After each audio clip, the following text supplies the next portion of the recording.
Hey guys, welcome to Hollywood Digerati. On today's episode, I'm going to recap and review the first episode of Black Mirror Season 4 called USS Callister. So let's get right to it. So the episode starts off with this opening shot of this spaceship and this cheesy music and what looks like cheesy video quality and what looks like a Galaxy Quest slash Star Trek ripoff. And immediately we're shown the captain, who is that actor that kind of looks like Matt Damon, but is not Matt Damon. You know, the one they call Meth Damon. So that's like the initial reveal we see. And we're like, what the heck's going on? Oh, this looks kind of like a joke. At least that was my initial reaction. Show some scenes of the ship going into some gas cloud and then some evil dude called Valdak and some battle going on with that. But soon after that, they cut into the real world and we see the name, Callister, which is the name of this company in the future or the near future. And we're like, okay, so that's part of this whole episode. It's a company. And in the real world, we slowly start realizing that all of Meth Damon's, coworkers are actually his shipmates on the ship or his underlings. And it becomes, that's like one of the reveals that we're slowly, led into. They then show us this fangirl, a coding fangirl that kind of looks like Jennifer Love Hewitt that starts working at Callister and is totally into Meth Damon. And they show that she kind of has like the hots for him. He's kind of a loser at work because they show the CEO of the company instantly hitting on the girl that's into him, his fangirl, and basically just whisking her away on this private tour. Then, it cuts to him being back on the ship, in that virtual world. What's it called? Space Fleet. Yeah. He goes back into Space Fleet in his little, virtual world. And they show him being kind of like a monster. He's like a jerk in that world. He's not a very nice captain. He's no Captain Kirk. And did you guys notice all the vanilla latte references in the episode? It's like they said vanilla latte like a million times in this episode. But there was a reason for all those vanilla latte references. As we can see in the episode, Meth Damon takes some DNA from the girl's vanilla latte and puts it in a GameCube, and then somehow that digitizes her DNA, her entire being and dreams and feelings and personality, and puts it into a computer, through the magic of television, of course. So his fangirl gets woke up in this spaceship and she's like all dazed and confused. And then all the other team members are trying to school her and tell her that, that she's in this virtual universe, that she's not really herself, that she's basically a clone, a digitized version, a copy of you. And somehow she has to process that. And it really helps when you down some virtual vodka when processing these types of informations. She then has to process the fact that she's in an EWN, an eternal waking nightmare. They're then shown some examples of how Meth Damon has powers to literally erase your face, which is pretty cool. And then they go to some alien planet where there's this creature called Arachnojax. I think that's how you call it. But then, right in the middle of the battle, he gets like this phone call that there's a pizza at the front of the door. So everything freezes, and he goes to answer the door in our world, the real world, to get this pizza. Now, the girl that looks like Jennifer Love Hewitt, she doesn't like being a digital version of herself trapped in eternity in a simulation.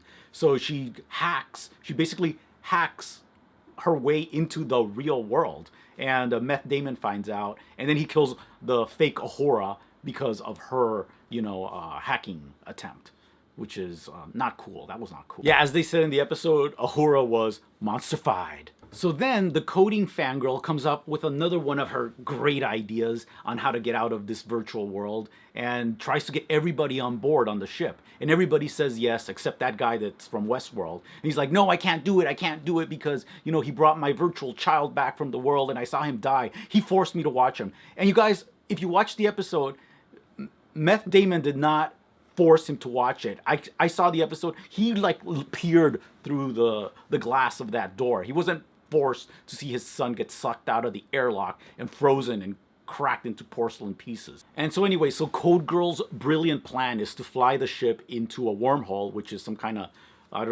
patch, a wormhole patch into the real internet, into the real cloud. I don't know. It makes no sense, but it makes sense at the same time. Basically, they have to trick Matt Damon into spending a lot of time with the coding fangirl in this lake on some planet so that then they have time to hack his little tricorder so that they can send messages to the real Jennifer Love Hewitt, not the real Jennifer Love Hewitt, but I mean the girl, the coding fangirl in the real world, and have her, threaten her with releasing her naked photos to all her friends and family. That's the blackmail they use. I mean, if this is supposed to be the future, nudity shouldn't be such an issue in the future. Don't you guys think? So somehow magically they are able to pull it off, and they are able to hack in his little tricorder, and they start maneuvering the ship towards the wormhole or the black hole. It looks to them like a black hole. The quickest way to the wormhole is to go through an asteroid belt, which you know how that goes. Of course they're gonna get hit, and they get hit. Obviously, that is like so cliche. I really thought they were going to make it unscathed. Then one of the engines goes out. One of them has to go into the engine thrusting area and basically get burnt up. So he's like a sacrificial lamb for the rest of the team. And they make it into the wormhole and into the cloud, or into the real internet. Meanwhile, Matt Damon, he gets stuck in his own little enclosed ecosystem cloud that he has in his apartment, and it starts self-deleting itself. And since he's hooked in through those little, I don't know, temple pods that he puts on his temple, his consciousness gets deleted while he's in the game or something, and he can't wake up for some reason. So basically his brain gets fried and he dies. That's like the happy ending. Meanwhile, the team that made it to the wormhole side, to the cloud, they're now in our world, kind of, but not, because they're in a cloud. And they get to just roam around into the virtual universe until somebody unhooks the electricity. And the end. That's it.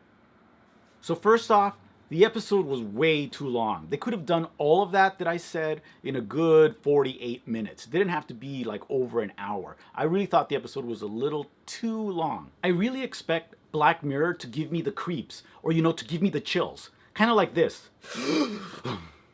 But I didn't get that from this episode. So I really didn't feel like the episode did itself justice. Anyways, that's my review, guys. I'm gonna now watch the rest of the episodes and make some more follow-up videos to the other episodes. Hopefully they're more, spine tingling. Anyways, guys, if you like this video, don't forget to like, share, and subscribe. Why should you subscribe? Well, you'll watch quality entertainment if you subscribe. And isn't that worth it? All right, guys. Thanks for watching. I'm the Hollywood Digerati. Bye-bye.